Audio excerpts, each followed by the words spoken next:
karena pacar kakakku bilang kakakku kerasukan, tapi aku nggak percaya dong. Akan tetapi waktu dia di saat-saat dia merem itu kan dibuka paksa matanya sama pacar kakakku. Wajarnya orang merem itu bola matanya hadap ke atas, tapi ini enggak, bola matanya melotot ke bawah waktu dibuka paksa. Kita akan menceritakan kisah nyata yang dialami oleh Kak Tasya dan Kak Amel, bercerita tentang kena cetek guys. Jadi awal mulanya itu seperti apa kan? Jadi awalnya itu di rumah aku sering lihat kunti. Nah, tapi yang lihat itu bukan cuma aku, yang melihat itu juga pacarnya adikku di rumah itu, dan beberapa kali nakut-nakutin pacar adikku juga. Kejadiannya kira-kira kapan kan? 2019 kejadiannya. Nah, jadi cerita ini berawal dari aku pindah rumah ke masih daerah Panjer juga. Nah, sehari-harinya itu aku sering lihat kunti itu karena sering aku lihat di rumah, jadi aku pikir itu penunggu rumah. Nah, waktu itu aku tinggal bertiga sama kakak sama adikku doang. Nah, sebenarnya waktu sering-sering lihat itu aku sendiri nggak ngerasa ada apa-apa. Aku pikir ya biasa aja, penunggu rumah lagi lewat-lewat kan. Nah, akan tetapi ternyata enggak, dan dia nggak sendiri. Ada satu makhluk lagi yang beberapa kali aku lihat, itu kecil wujudnya, terus hitam gitu, perempuan juga. Nah, dulu itu aku sering meditasi. Apa gara-gara meditasi itu Kak Amel bisa melihat seperti bisa itu? Bisa jadi makin sensitif. Nah, suatu hari nih aku lagi meditasi. Biasanya aku meditasi itu awalnya atur napas dulu tapi sambil mata terbuka. Terus setelah rileks baru mata tertutup. Nah, di saat aku merem itu ada sosok perempuan kecil hitam itu nampak di dalam pikiranku. Tapi belum ada kecurigaan apa-apa waktu itu. Nah, pada suatu hari kakakku itu emosian, mulai emosian. Ya padahal dia orangnya bukan tipe yang kayak gitu. Tapi kita masih nggak ada curiga apa-apa karena kayak hari gini siapa yang aneh-aneh main-main kayak gitu loh, main ilmu hitam dan lain sebagainya. Ya masih nggak mikir apa-apa sih. Waktu aku udah berangkat kerja tuh adikku bilang di rumah ada sekumpulan belatung. Akan tetapi aku berpikir kita buang sampah itu setiap hari, bersih-bersih setiap hari, nyuci piring setiap hari. Kok bisa ada belatung di rumah? Dan belatungnya itu di mana kira-kira kamu? Waktu itu di dekat pintu keluar. Oh, di keluar. ruang tamu gitu, mau ke pintu keluar, di situ belatungnya. Ya padahal waktu aku berangkat kerja itu aku pakai sepatu di situ dan itu nggak ada apa-apa waktu itu. Terus aku cerita ke temanku yang ibunya itu emang ngobat-ngobatin orang. Menurut temanku itu ada yang berniat buruk. Oh, berarti kayak orang pintar gitu ya? Iya. Akan tetapi tetap aku kan nggak percaya. Biarpun aku bisa ngelihat hantu pun aku nggak percaya. Aku berpikir aku halu. Pada suatu hari kakakku lagi bad mood yang berujung kita debat. Aku waktu itu kronologinya aku baru pulang dari ngopi, aku duduk di ruang tamu sendirian, terus nggak lama kakakku pulang. Tiba-tiba pas dia pulang itu aku lihat di karpet itu banyak belatung di ruang tamu. Setelah itu aku ngobrol sama kakakku, akan tetapi dia kayak kesel gitu ngobrol sama aku. Makin lama makin kenyat, nadanya makin tinggi. Oh, ini hancur guys. Kalau pelan-pelan aja pelan-pelan. Nah, waktu itu aku setelah ada penemuan belatung dan aku sering lihat penunggunya itu, yang aku pikir penunggu itu ada yang nggak beres sama diriku sendiri. Dalam segi apa? Psikis dan Oke, emosional. emosional. Jadi waktu itu tuh aku ingu-inguhan, gampang gelisah, marah, sedih tanpa alasan. Nggak ada alasannya. Sempat kakakku chat aku, nanya aku udah makan atau belum. Di situ aku emosi banget, nggak tahu kenapa, tapi aku bener-bener emosi sampai mataku buram. Berarti tanpa alasan ya? Iya, padahal cuma ditanyain makan, memang apa salahnya ditanyain udah makan atau belum? Maksudnya, tapi di situ aku pikir, aku belum berpikir ada yang aneh-aneh waktu itu. Aku cuma berpikir mungkin aku lagi stres atau lagi capek. Masih aku ignore tuh pertanda-pertanda aneh itu. Pada suatu hari aku pulang dari ngopi, aku duduk di karpet di ruang tamu. Nggak lama kak aku pulang. Tiba-tiba aku ngeh di karpet itu banyak belatung. Itu yang melihat itu Kak Amel sendiri atau kakaknya juga? Lihat belatungnya. Kita semua lihat. Oke. Tapi di dalam posisi Kak Amel tuh sering meditasi? Iya. Oke. Dan dari situ aku udah ngeh ada yang salah dari diriku sendiri, dan aku rasa itu bukan diriku sendiri. Itu sesuatu yang lain, tapi aku nggak berpikir jauh sampai ke sana.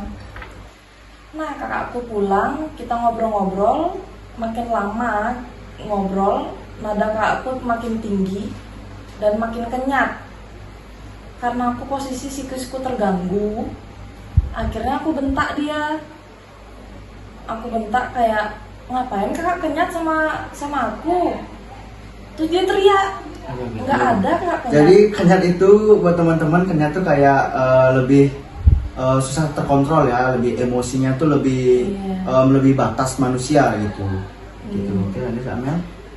Terus makin lama makin dia emosi, nah aku juga terpancing dong emosiku, karena aku juga psikisku nggak bagus kondisinya. Terus aku tanya, tuh saya ngapain kak kenyat? Terus dia teriak sekencang-kencangnya, bener-bener teriak. Aku pikir kakakku konslet kena berantem sama aku pikir dia konslet terus gila apa gimana, makanya dia teriak. Tapi di situ ada pacar kakakku juga kan, mereka habis keluar berdua. Nah, background pacar kakakku itu mamanya dia Balian dan bapaknya. Oke. Gitu. Nah, setelah dia teriak itu ditutup mulutnya sama pacar kakakku karena dia nggak berhenti. Dan kita punya tetangga kan? Iya, apalagi kejadiannya malam. Iya, malam. Setelah itu dia nangis nggak berhenti dan merem posisinya. Aku udah panik, aku pikir kakakku gila gara-gara berantem sama aku. Nah, karena dia nggak berhenti nangis dan ditanya juga nggak bisa ngomong. Tapi kalau dia ngomong pun sempet kok dia ngomong, ditanya ini siapa, maunya apa, dia jawabnya mau mati. Yang padahal kakakku nggak punya problem mental. Karena pacar kakakku bilang kakakku kerasukan, tapi aku nggak percaya dong. Akan tetapi waktu dia di saat dia merem itu kan dibuka paksa matanya sama pacar kakakku.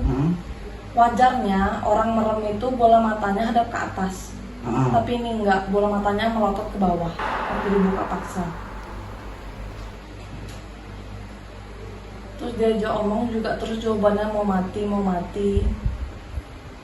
Nah, terus didudukin lah, kita posisi di kamar nih, didudukin di depan kaca di sebelah kasurku. Dibuka paksa matanya, dia ngelihat ke kaca, dia bilang dia merintih minta tolong, takut, nggak mau ngelihat ke kaca. Aku masih nggak percaya tetap, terus kukunya ditekan, dia nggak bereaksi. Oh, nggak merasa sakit ya? Iya, nggak merasa sakit.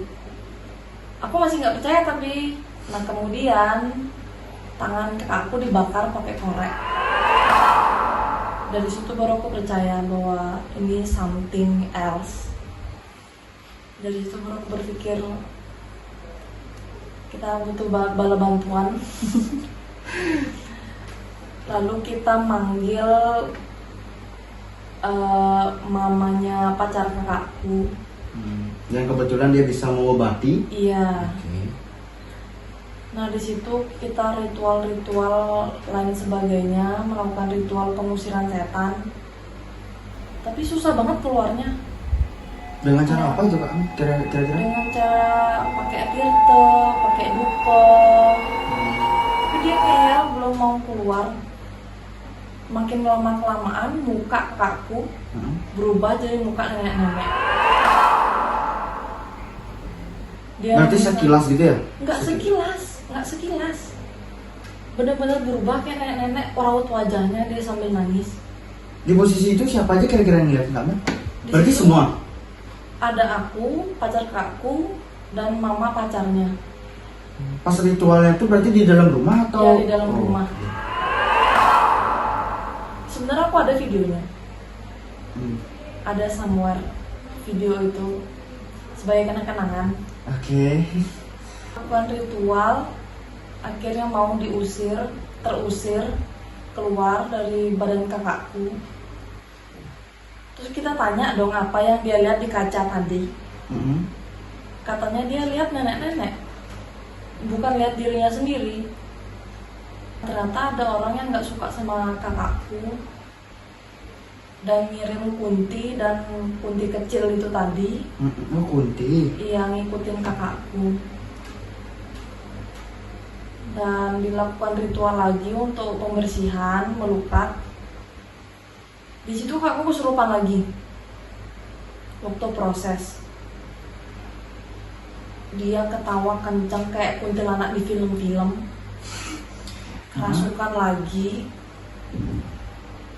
Dia ditanya maunya apa, tetap dia bilang aku mau mati. Sampai akhirnya berhasil diusir, berhasil dibersihin. Apakah di saat pengusiran itu adakah mau ditanya pengirimnya siapa gitu Kak? Enggak ada. Nggak ada. Tapi kita tahu itu siapa. Oh, insting gitu ya? Iya, dan di saat kakakku kerasukan, ada gambar pelakunya di pikirannya dia. Oh. Dan kita tahu itu siapa. Beberapa hari kemudian gantian aku. Karena kan aku merasa, aku selain gejalanya itu, selain aku ingu-inguhan, sedih, marah, aku tiba-tiba karena aku capek, karena energi kita terkuras, kena kayak gitu-gitu tuh. Nah di situ aku berpikir, tiba-tiba di pagi hari nih lagi ngopi-ngopi, aku berpikir daripada aku kayak gini, mendingan aku mati. Di situ aku berpikir, ngapain aku berpikir kayak gitu? Ngapain aku capek hidupku nggak seberat itu kok. Dari situ aku berpikir, oh ada yang salah, berarti aku kayaknya kena juga. Karena waktu itu aku ada problem mental juga. Semuanya fine-fine aja. Akhirnya aku bilang sama kakakku dan pacarnya, kayaknya aku kena juga.